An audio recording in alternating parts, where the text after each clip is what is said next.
Entender las variantes COVID-19 como un experto. De nuevo, bienvenidos al canal. Si sois nuevos, mi nombre es David Escors, soy virólogo, inmunólogo y experto en coronavirus. Este es un canal didáctico y nuestra intención es proporcionar una información fidedigna y fiable sobre temas científicos, sobre todo en estos momentos en torno al COVID-19. Si os interesa el canal y queréis suscribiros, no tenéis más que pinchar aquí al ratón que aparece y recibiréis notificaciones de los nuevos vídeos que vaya generando. Muy bien, variantes COVID-19. ¿Hay alguien que lo entienda? ¿Por qué lo he titulado así? Bueno, sin ningún lugar a dudas estaréis de acuerdo que hay una superinformación mediática sobre temas en virología que son muchas veces difícil de entender para la gente que no tiene una preparación biomédica fuerte. Y debido a toda esa superinformación, pues surgen muchas dudas entre el público, ¿no? ¿Es esto normal que haya variantes frente a virus, frente a COVID-19? ¿Son más peligrosas o menos peligrosas? Sobre todo la información que se proporciona muchas veces es muy confusa sobre el tema, ¿no? Y otra de las cuestiones que me han preguntado muchas veces es si las variantes que están surgiendo son más o menos resistentes a las vacunas. He decidido realizar este vídeo debido a las peticiones de alguno de vosotros para que aclare todos estos temas de una manera fácil y comprensible. Muy bien, comencemos entonces. Yo creo que es importante explicar, al menos con cierto detalle, cómo se amplifica un virus en una persona infectada, al menos las ideas que la mayor parte de la gente tiene en la cabeza, ¿no? Pues bueno, aquí tenemos una personita y se infecta con un coronavirus. Aquí está el coronavirus. Si queréis saber un poquito más sobre la estructura y composición, podéis ir a alguno de los vídeos anteriores que he generado sobre el tema. El coronavirus entra en la persona y después, cuando salen los virus progenie, que son los virus que se han replicado dentro de la persona, la mayor parte de la gente piensa que son idénticos al virus que inicialmente había infectado la persona. Los vamos a representar aquí con esta estructura de color azul, todos muy igualitos y sin ningún cambio. Pero esto no es así, no es cierto. ¿Qué es lo que sucede dentro de una célula infectada? Esto es un esquema de una célula, la membrana, el citoplasma, el núcleo que está aquí, y las células tienen en su superficie proteínas que pueden funcionar como receptores frente a virus. Por ejemplo, la del COVID-19 se llama ACE2. Entonces, un virus, un coronavirus, se une al receptor a través de este palito de color azul, que son los peplómeros o espículas del virus. Para conocer la estructura del virus con más detalle os refiero al vídeo anterior, cómo construir un coronavirus en 6 minutos. Muy bien, el virus entra y libera su genoma RNA dentro de la célula. También realicé un vídeo, si queréis más detalles, sobre la información genética de coronavirus, y ahí podéis encontrar con un poquito más detalle en qué consiste este genoma del coronavirus, que es donde se encuentra toda la información genética necesaria para que la célula produzca, cuando la lea, produzca más virus. Pero bueno, continuemos. Aquí tenemos nuestro RNA viral con toda la información. Y hay unas proteínas de coronavirus que se llaman la replicasa de RNA, que es esta, que se unen al RNA genómico del virus y lo que hacen es multiplicarlos en millones y millones y millones y millones de copias. Y nosotros pensaríamos que estas copias son todas iguales, pero no. Lo importante es conocer los detalles de cómo sucede esta replicación. ¿Y por qué no todas las moléculas de RNA progenie del virus son iguales? Aquí tenemos nuestra molécula de RNA en forma helicoidal, como veis aquí, estirada.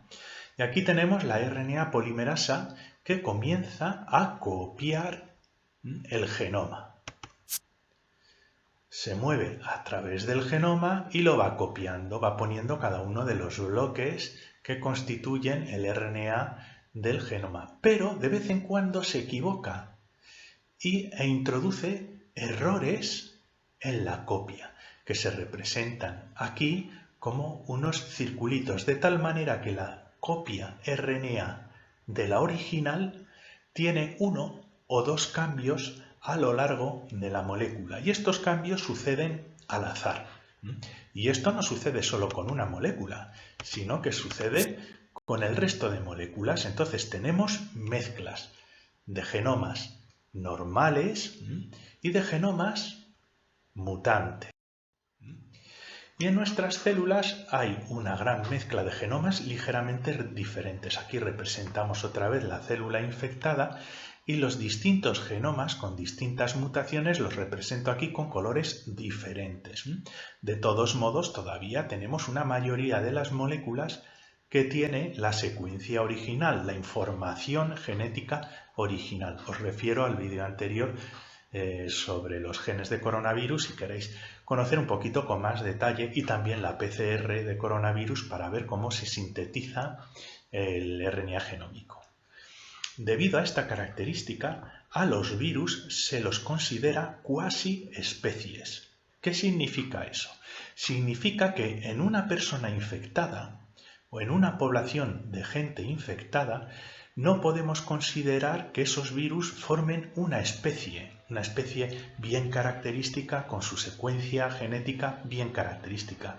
No, sino que en el conjunto de todos los virus que se han producido en la persona infectada y en otras personas alrededor, la secuencia más abundante es la que se llama secuencia consenso y representa a la información genética más frecuente del virus en ese momento. Por eso se les llama cuasi especies.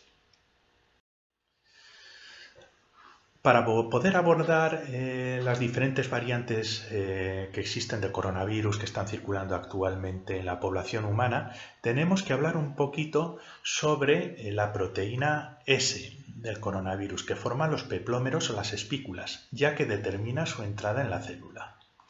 Aquí vemos una fotografía al microscopio electrónico de un coronavirus con su membrana lipídica, con su core interno, y luego aquí vemos la corona de peplómeros o espículas que lo rodea. Miremos esto con un poquito más de aumento. Fijaos, aquí tenemos más aumento. Perdemos un poquito la resolución, pero podemos ver cómo tenemos aquí esta espícula que tiene una forma como de palito, ¿no? Más o menos podemos asemejarla a un palito, con una zona globular y una zona stem, una zona troncal. Vamos a ver con un poquito más de detalle cómo es esta molécula, este peplómero de coronavirus.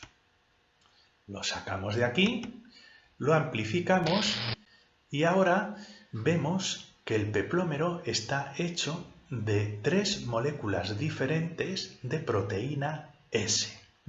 Pero lo importante es que si lo desenrollamos y lo linearizamos, esta zona que veis aquí de la proteína S contiene la zona que se une al receptor humano para COVID-19, especialmente esta zona, el receptor binding motif. Este es el receptor binding domain, pero toda esta zona es responsable de reconocer y unirse al receptor de la célula.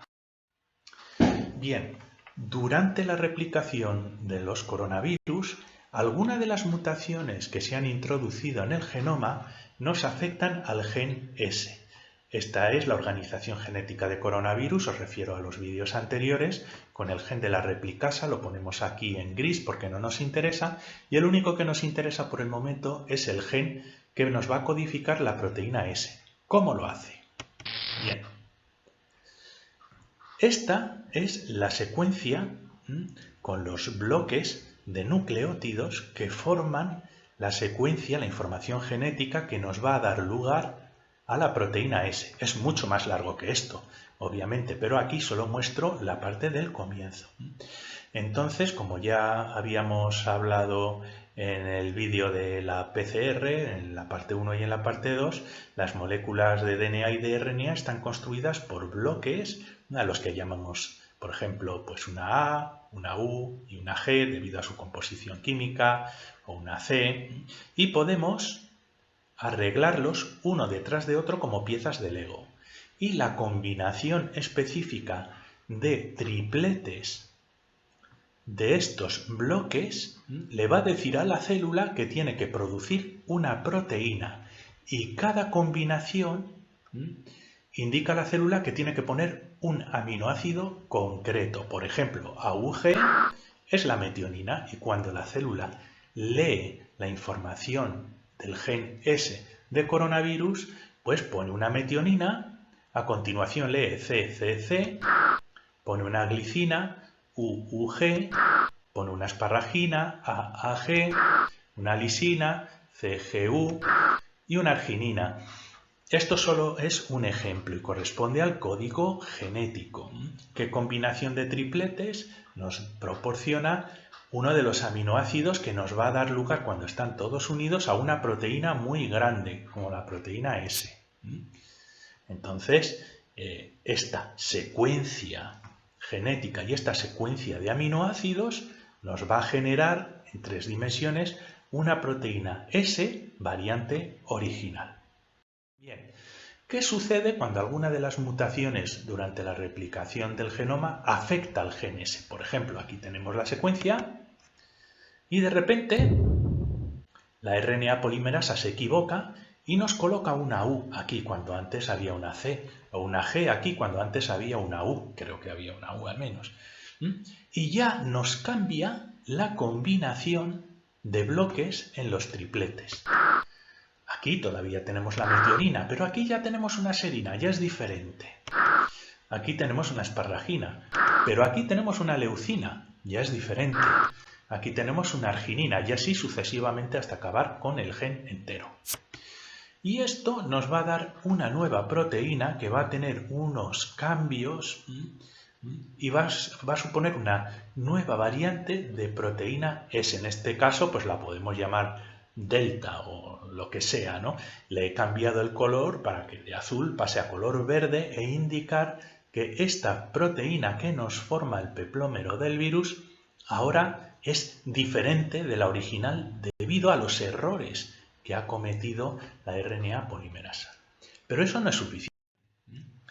Por ejemplo, nuestro personaje infectado produce una colección de variantes dentro de su cuerpo diferentes al original, pero en baja proporción.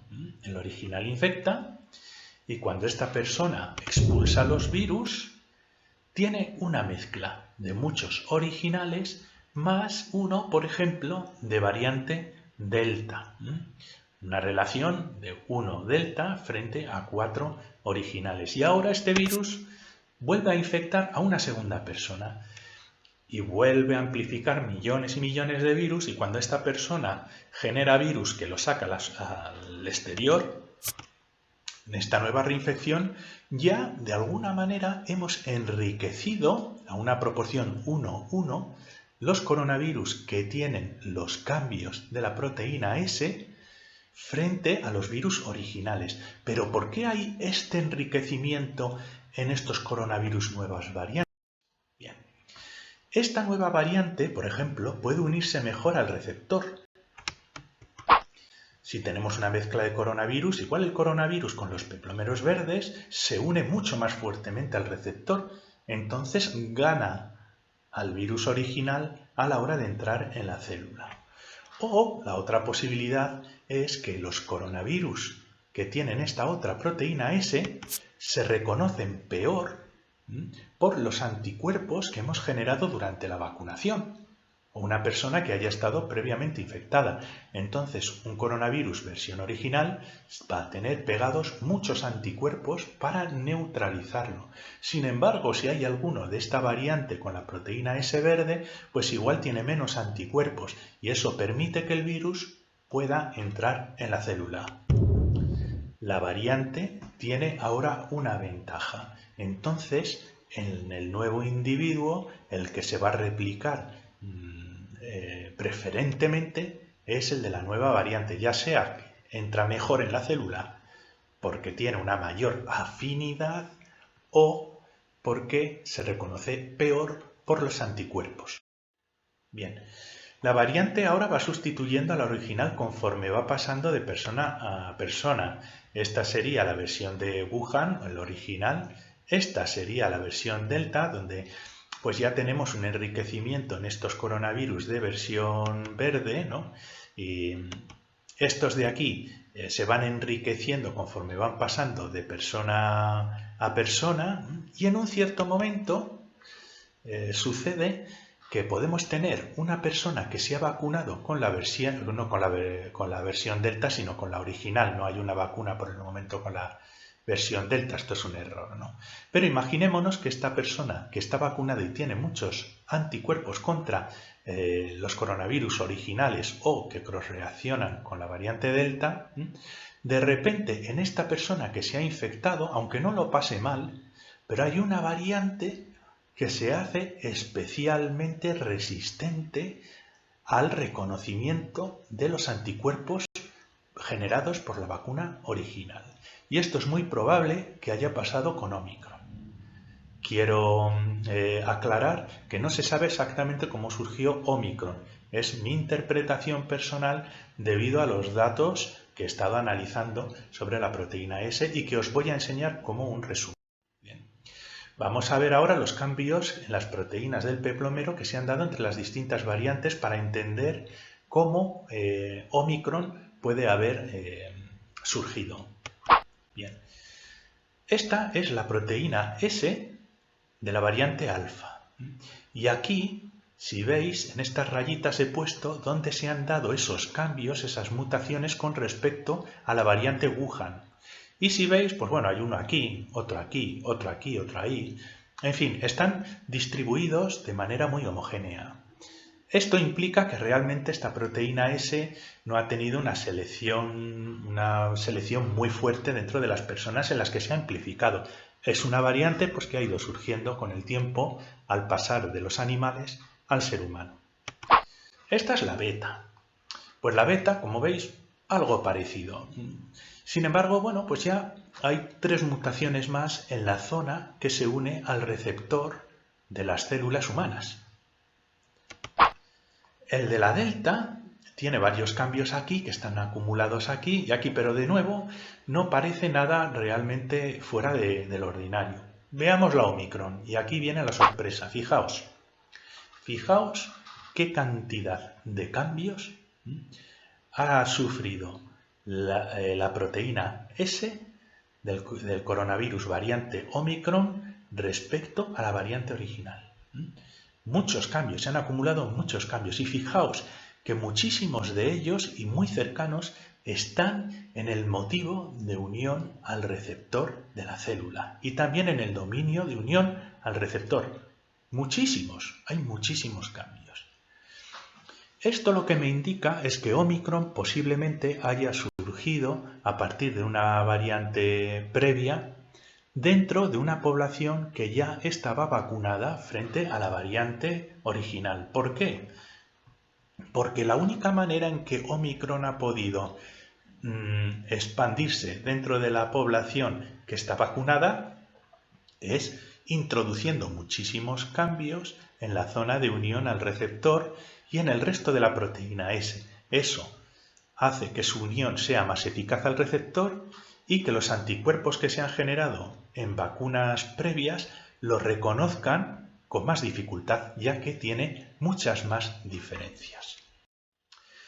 ¿Y por dónde va ahora la evolución del virus?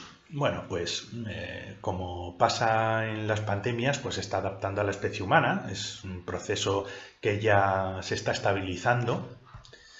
se está adaptando a una inmunidad generalizada. ¿Qué significa eso? Pues que las nuevas variantes también están infectando a las personas que se han vacunado frente a la variante original. Pero estas infecciones pues son menos potentes, son más silenciosas, debido a que el virus no puede atacar con tanta fuerza y necesita pasar desapercibido para poder amplificarse.